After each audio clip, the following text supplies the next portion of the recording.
I drove to the mortgage servicer's local office like the road was on fire. Every red light felt like sabotage.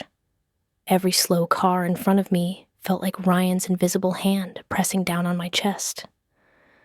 When I finally pulled into the parking lot, my hands were shaking so badly I had to sit for a second and breathe. Slow. Deep. Like Janelle had told me. Don't give them an outburst. Don't give them a story they can twist. Inside, the office was bright and sterile, lined with posters about homeowner peace of mind. I walked up to the counter and said, "I need to speak to a supervisor immediately about fraud on my mortgage account." The receptionist's smile faded. "What account number?" I gave it. She typed, and her face shifted, just slightly, as if she'd found something messy. "One moment," she said, and disappeared. A man in a gray tie came out a minute later. His name tag read, Marcus. "Ms. Hart?" he asked. "Yes." He led me into a glass-walled office and shut the door. "I understand you're concerned about a refinance application." "I'm more than concerned," I said, voice tight. "Someone is attempting to refinance my home using a fraudulent deed transfer. Title is disputed. I have an emergency motion filed in King County Superior Court." Marcus blinked. "Okay. Do you have documentation?"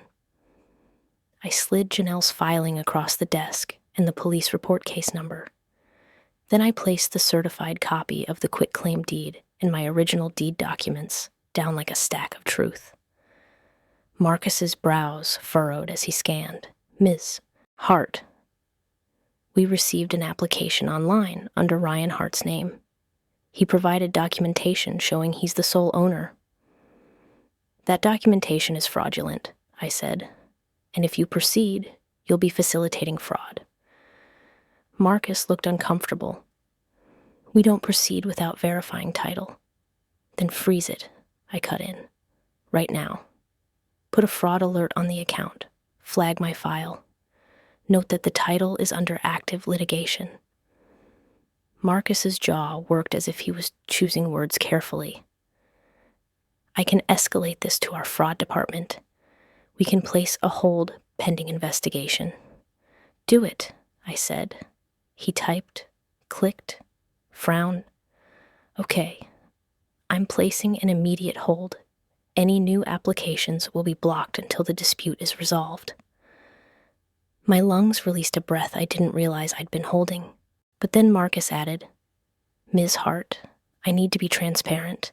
If Mr. Hart already locked a rate and scheduled an appraisal, certain processes may have begun." My stomach dropped again. "Like what?" "Like an appraiser contacting the occupant," he said. My heart clenched. "No one has contacted me." Marcus nodded. "If they do, tell them the application is flagged for fraud and to stop." I stood to leave, but paused. "Can you tell me which lender he applied through? Which broker?" Marcus hesitated. "It's listed as North Bay Lending Partners." I didn't recognize the name, and that scared me more than if I did, because unfamiliar meant shadowy.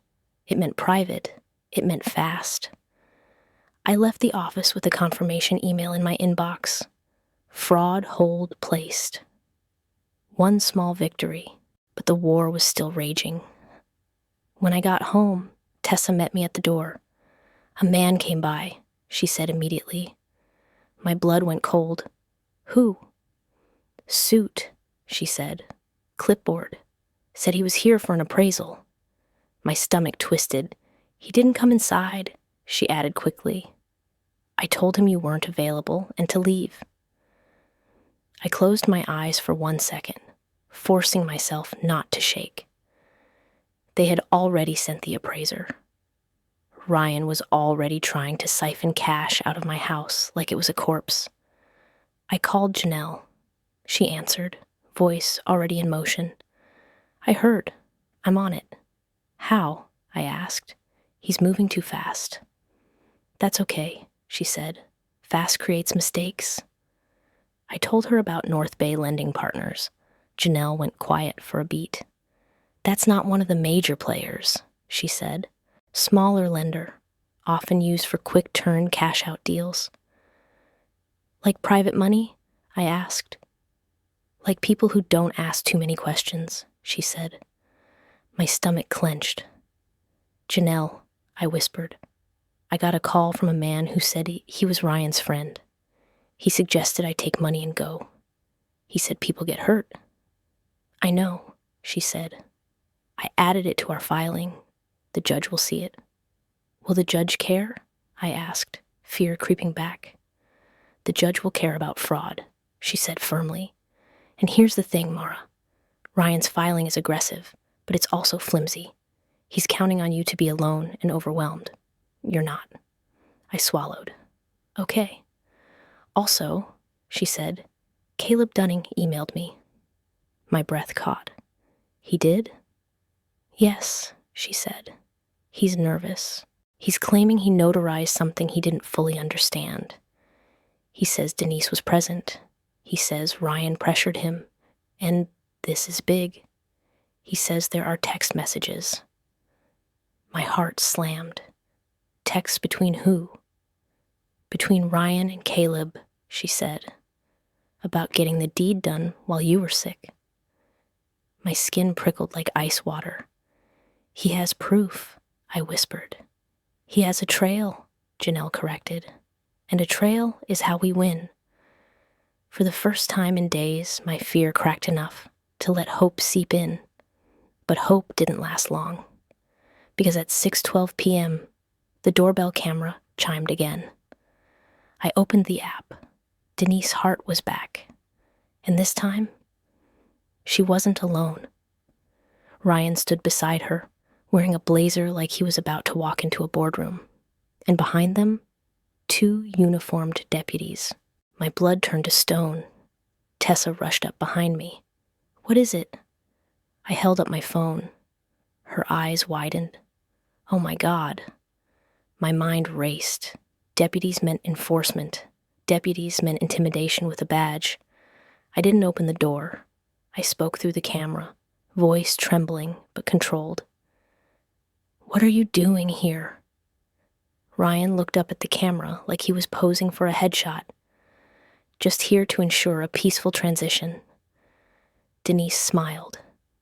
We brought officers so there won't be a scene.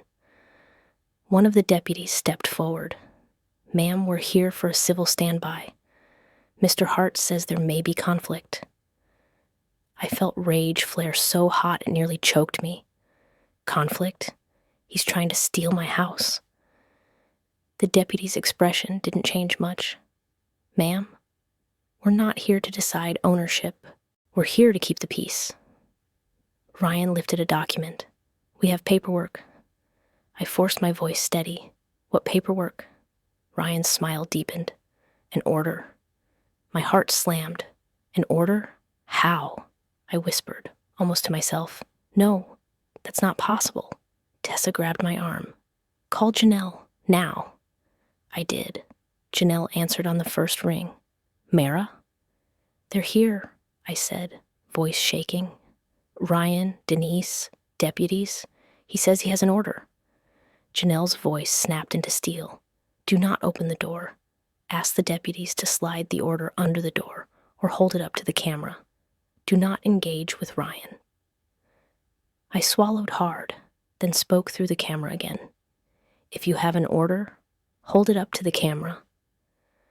Ryan's eyes narrowed slightly, annoyed that I wasn't playing his script, but he held the paper up. The camera zoom wasn't perfect, but I could see enough. It wasn't an eviction order. It wasn't a writ. It was a notice of hearing. With language Ryan was trying to spin into authority. He was bluffing. He was using deputies as stage props. Janelle's voice came through my phone, low and furious. That is not an order. That is nothing. Tell the deputies you have counsel. There's pending litigation, and they need to leave unless they have a signed writ. I nodded, then spoke loudly through the camera. Officers, I have an attorney. There is an emergency motion filed. Unless you have a signed writ or court order authorizing removal, you are trespassing on a disputed property and participating in intimidation. One deputy shifted, uncomfortable. The other glanced at Ryan. Ryan's smile tightened. Denise hissed something under her breath, lips curling. The deputy spoke again. "Ma'am, do you have documentation of the pending motion?" My hands shook as I grabbed my printed copy and held it up to the window where the camera could catch it. "Yes," I said. "Filed. Case number on the top." The deputy leaned closer, reading. He exchanged a look with the other deputy. Then he said, carefully, "Mr. Hart, we can't enforce anything without a writ." Ryan's jaw clenched. Denise's eyes flashed. But Ryan recovered fast, because he always did. He turned his smile back on, like he was gracious. "Of course, I understand. I just wanted everything peaceful." Denise's smile was gone now. She looked like a woman tasting blood. The deputies stepped back, murmured something to Ryan, then turned and walked away. Ryan stayed on my porch for one final moment, looking up at the camera. He lifted his phone and pointed it at my doorbell camera lens as if he was recording me. Then he mouthed something. I couldn't hear it, but I knew the words by the shape of his lips. "You're done." Then he left. I stood in my entryway, knees weak, heart pounding so hard it felt bruising. Tessa grabbed my shoulders. "You handled that," she said, voice shaking. "You didn't open the door. You didn't panic." I stared at the quiet porch through the peephole like it might erupt again. "He brought deputies," I whispered. "He's escalating." Tessa nodded. "Because he's losing." That night, Janelle sent me a message. "Keep all footage. This is intimidation. The judge will not like it. 3 days until the emergency hearing. 2 days later, the detective assigned to my case finally called. "Ms. Hart," he said. "This is Detective Harmon. I'm following up on your report of deed fraud." I swallowed hard. "Yes." He asked for everything. Documents, videos, the anonymous note, the threatening phone call. I sent it all. At the end, he said something that made my stomach flip. "We pulled the notary commission info," he said. "Caleb Dunning's commission is valid, but the stamp number on your deed doesn't match the one registered to him." My heart slammed. "It doesn't match?" I repeated. "No," he said. Meaning either the stamp is counterfeit, or someone used an old stamp he reported lost. I felt dizzy, because that meant the fraud was even dirtier than I'd feared. It wasn't just Ryan pressuring a notary. It was someone manufacturing official tools. Someone who knew how to forge a system. Detective Harmon continued. "We're also looking into the filing attorney, Barrett and Field. We've opened an inquiry." I swallowed, throat tight. "Thank you." He paused. "Ms. Hart, do you feel safe?" I glanced at the locked doors, the camera screens, Tessa's bat, leaning against the wall. "Not really." "Okay," he said. "If anyone returns or threatens you, call 911 immediately. This is active." Active. That word carried weight, because it meant someone else, someone official, was finally seeing what I saw. The day of the emergency hearing arrived like a storm front. Janelle met me outside the courthouse. She was petite, sharp-eyed, wearing a navy suit that looked like authority. She shook my hand once firmly. "You ready?" she asked. My mouth was dry. "No." She nodded. "Good. That means you respect what's at stake. Now let's win." Inside, the hallway smelled like old paper and nervous sweat. I spotted Ryan immediately. He stood with his attorney, Mr. Barrett himself, smiling like this was a networking event. Denise sat on a bench beside them, pearls gleaming, lips pursed in smug satisfaction.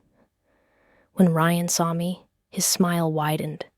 He mouthed, "Too late." Janelle didn't even look at him. She walked straight past, as if he was furniture. We entered the courtroom. The judge was a woman in her 60s with silver hair and eyes that looked like they'd seen every kind of lie. The clerk called the case. Janelle stood. "Your Honor, we're requesting an emergency stay of eviction proceedings, a temporary restraining order, an expedited review of a fraudulent deed transfer." Ryan's attorney stood next, voice smooth. "Your Honor, this is a disgruntled ex-wife refusing to vacate property legally owned by my client. The recorded deed is clear." The judge lifted a hand. "Let's start with the deed," she said.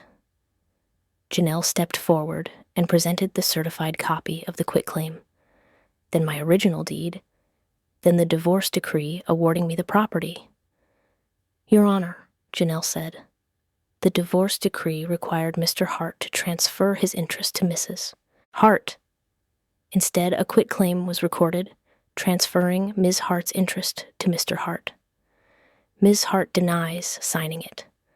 The signature is inconsistent with her known exemplars, and we have evidence of notary irregularities." Ryan's attorney scoffed softly. "Inconsistent is subjective." Janelle's eyes didn't flicker. "Then it's fortunate we're not relying on subjectivity," she said, and held up a printout. She handed it to the judge. The judge's eyes scanned, then narrowed. "What is this?" "A statement from the notary, Caleb Dunning," Janelle said.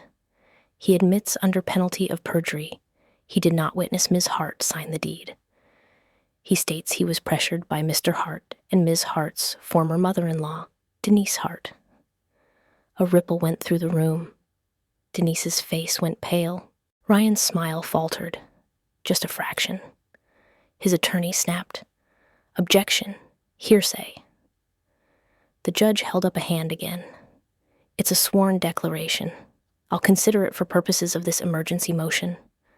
Janelle continued, "We also have video footage." She played it. Denise and Caleb on my porch. Caleb holding up his phone with "Help me." The judge watched without blinking. When the video ended, the judge looked up. Her gaze landed on Ryan, then on Denise. "Mrs. Hart," she said, voice cold, "do you have an explanation for why you were at Ms. Hart's residence with the notary involved in this deed transfer?" Denise's lips trembled. "I was trying to resolve a family dispute peacefully." The judge's eyes didn't soften.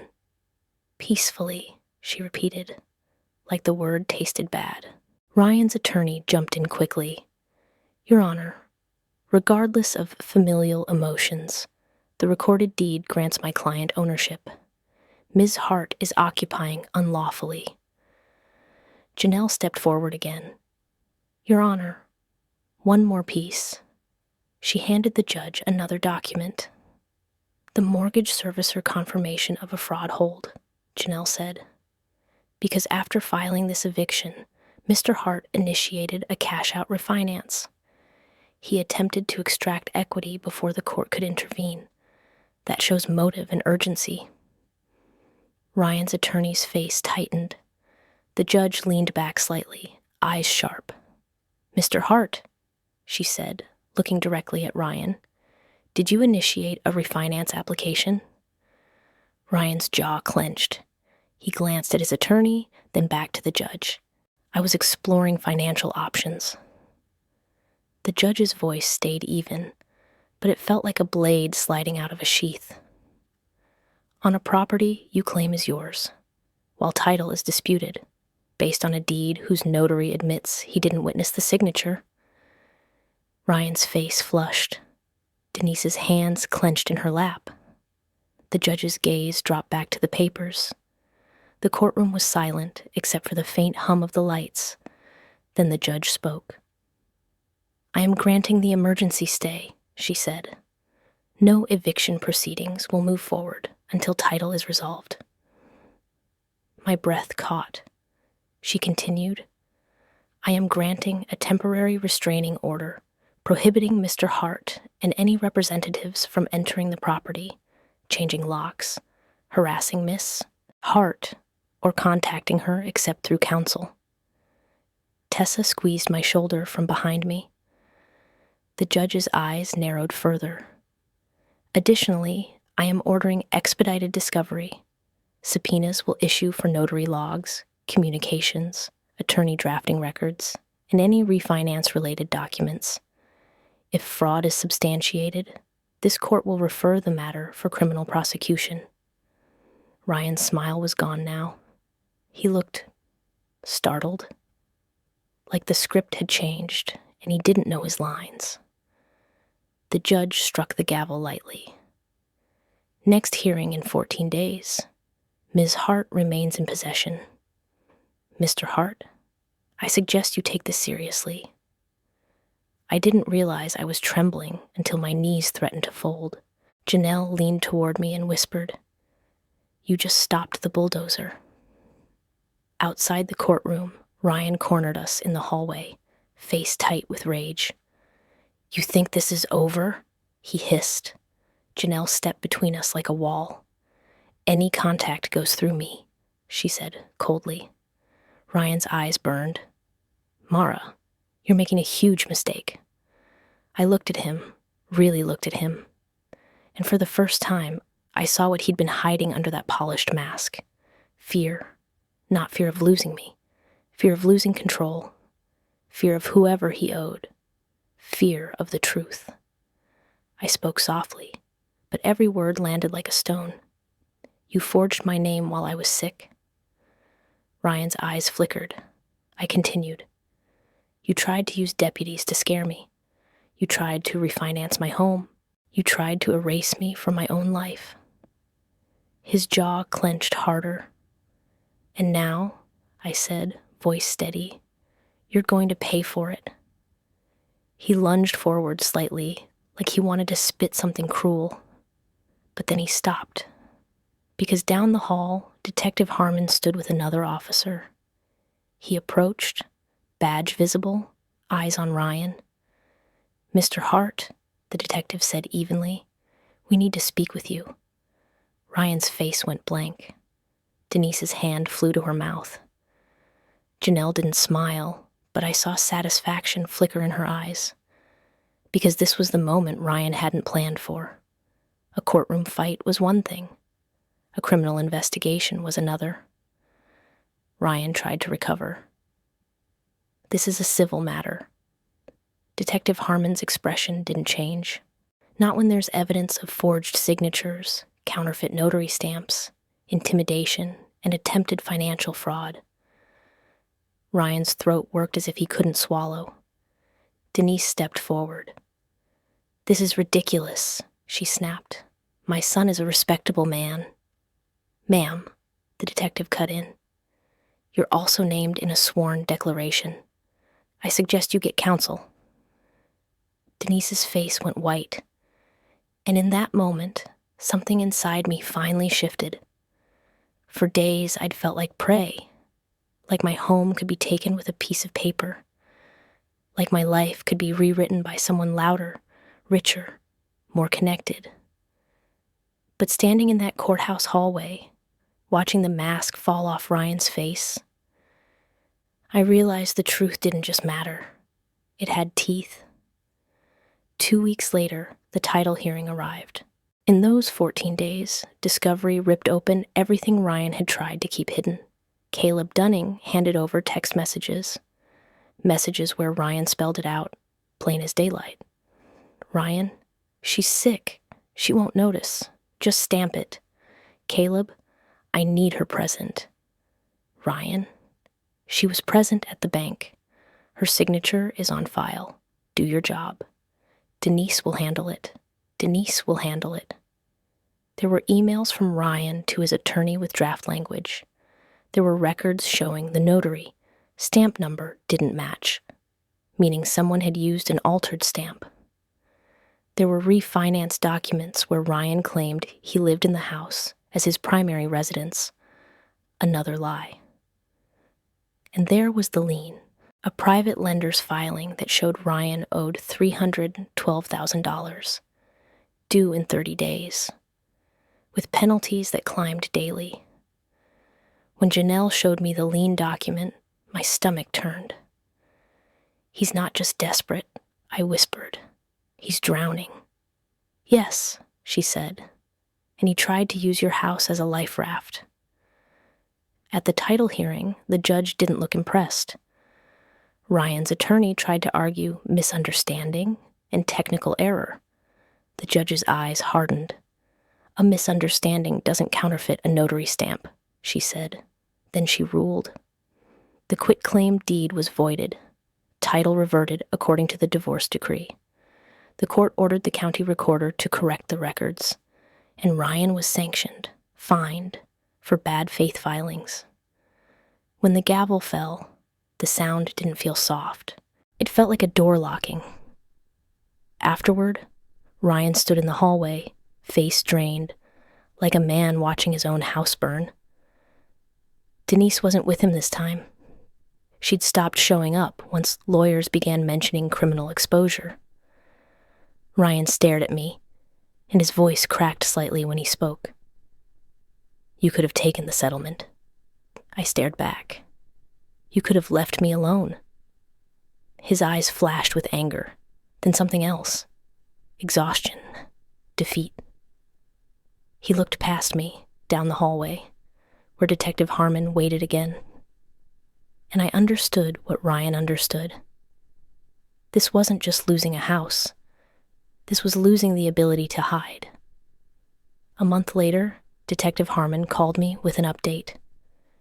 "Ms. Hart," he said, "we've referred charges to the prosecutor. Fraudulent filing, attempted theft by deception, notary fraud, and financial institution fraud." My breath caught. "Against Ryan?" "Yes," he said, "and potentially against others, depending on how deep this goes." I swallowed hard. "Denise?" "We're investigating," he said carefully. After the call, I sat at my kitchen table, same table where I'd first laid out the eviction notice, and stared at the sunlight spilling across the wood. The house felt different. Not just safe. Earned. I walked through each room slowly. The living room where I'd sanded baseboards while my marriage dissolved quietly. The hallway where I'd held my breath at every sound. The bedroom where fear had kept me awake, waiting for footsteps that never came. And I realized something strange. Ryan hadn't just tried to evict me from my home. He'd tried to evict me from my own confidence, from my own sense of authority over my life. Because men like Ryan don't just want property. They want control. They want you small. They want you uncertain. They want you doubting your own memory, your own signature, your own worth. But here's what he didn't understand. I wasn't small. I was tired. There's a difference. Tessa came over that weekend with paint swatches and a grin. "So," she said, "now that you're officially unevicted, what do we do first?" I laughed, real laughter, the kind that starts in your belly and loosens your ribs. "We finished the renovation," I said. "The house deserves it." She held up a swatch labeled warm linen. "This one." I nodded. "This one." Because rebuilding wasn't just about walls. It was about reclaiming the feeling of being at home in your own life. A few weeks later, I received a final envelope in the mail. No red stamp, no threats, just plain white. Inside was a check from the court, restitution, a small amount compared to what I'd spent on legal fees, security upgrades, lost sleep. But it wasn't the money that mattered. It was the fact that the system had finally said, officially, he was wrong. You were right. I walked to the back of the house that evening and sat on the porch swing. The The roses I'd planted were beginning to bloom again, stubborn and bright. The air smelled like cut grass in spring. And for the first time in months, I let myself breathe like I wasn't bracing for impact. Because the lesson wasn't just keep your documents, it was deeper. It was this. The people who try to take what you built are counting on you to doubt yourself. They're counting on your exhaustion, your politeness, your fear of being seen as difficult. They want you to give up quietly so they can call it peace. But peace without justice is just surrender dressed in softer words. And if you ever find yourself holding a piece of paper that claims you don't belong in the life you paid for, don't panic. Don't shrink. Don't assume the loudest person is the right one. Gather your proof. Protect your digital life. Get counsel that fights like your future matters, because it does. And remember what my father told me. People who steal don't stop because you ask nicely.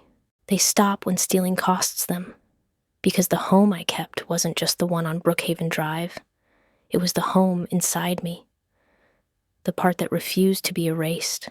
The part that stood up trembling and said, no, not this time. Not my life. Not what I paid for. Not what I built. Lesson. When someone tries to rewrite your story with intimidation and paperwork, the most powerful thing you can do is stay steady, document everything, and fight with truth instead of panic. Control is the thief's favorite weapon, but clarity is the one thing they can't counterfeit.